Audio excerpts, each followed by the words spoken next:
আমাদেরকে পড়তে বলেছেন এমন দোয়াকে আল আদঈয়াতুল মাসনুনা অর্থাৎ মাসনুন দোয়া বলা হয়।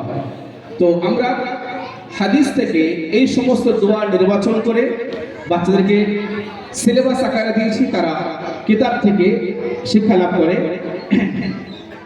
তো সর্বপ্রথম দুধ পান করার পরে দোয়া বলো, আল্লাহুম্মা বারিক লানা ফি ওয়াজিদনা মিন অর্থ আল্লাহ আমাদের জন্য এতে বরকত দান করুন এবং আমাদেরকে আরো অধিক দান করুন।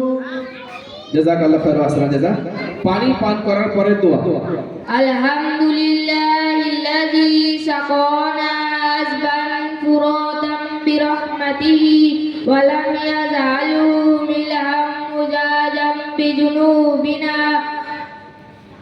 অর্থ সমস্ত প্রশংসা সেই মহান আল্লাহর, যিনি আমাকে নিজ অনুগ্রহে সুস্বাদু পানি পান করালেন এবং ওই পানিকে আমাদের গুনাহের কারণে লবণাক্ত তৃপ্ত করেননি। জাযাকাল্লাহু খাইরান ওয়া সালাম। জাযা মাশাআল্লাহ।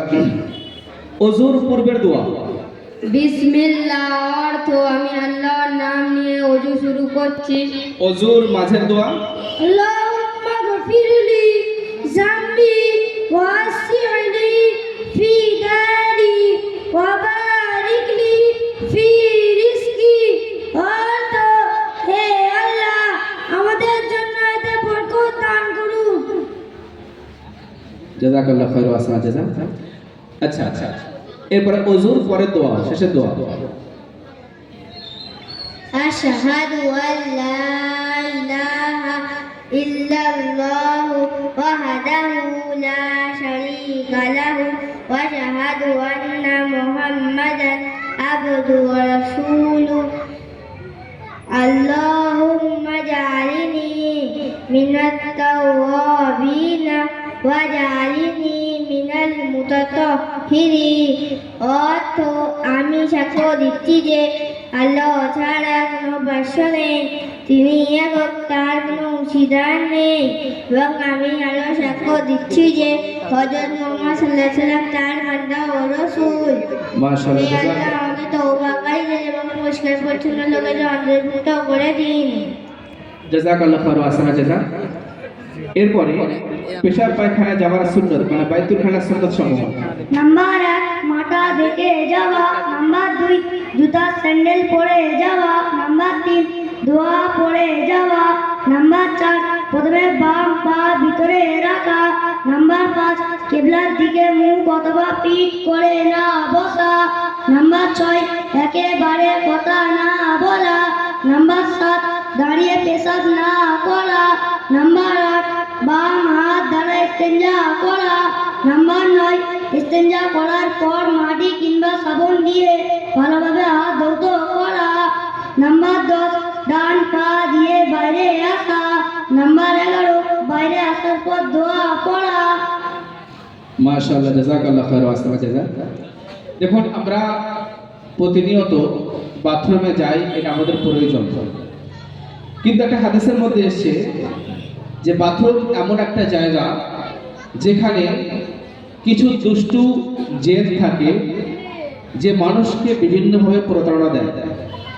যদি কোনো মানুষ বাথরুমে যাওয়ার সময় দোয়া পড়ে না প্রবেশ করে তো সে বিভিন্ন রোগে আক্রান্ত হতে পারে।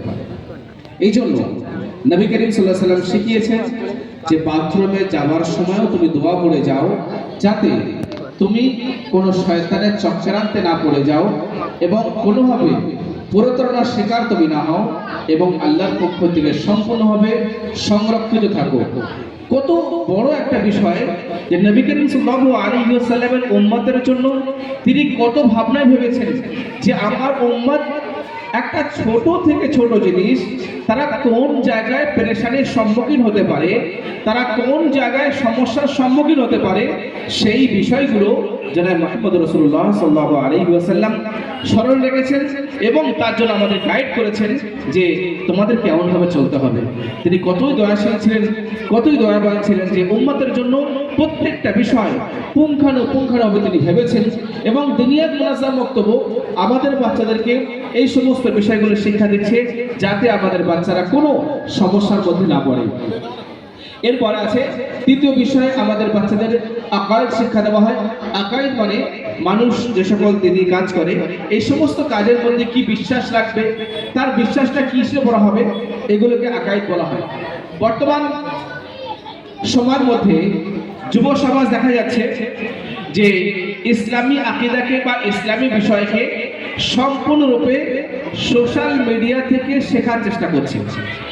ইসলাম শেখার মাধ্যম সোশ্যাল মিডিয়া নয়, ইসলাম শেখার মাধ্যম হলো কোরআন ও হাদিস। এখান থেকেই আমাদেরকে সঠিক দিন শিক্ষা লাভ করতে হবে। তো এই যে আমাদের যুব সমাজ সোশ্যাল মিডিয়ার আক্রান্ত হয়ে তারা কোন কোন ক্ষতিগ্রস্ত হচ্ছে, এখন আমাদের শিক্ষার্থীরা আকাইদের বিষয় পেশ করে আপনাদের সম্মুখে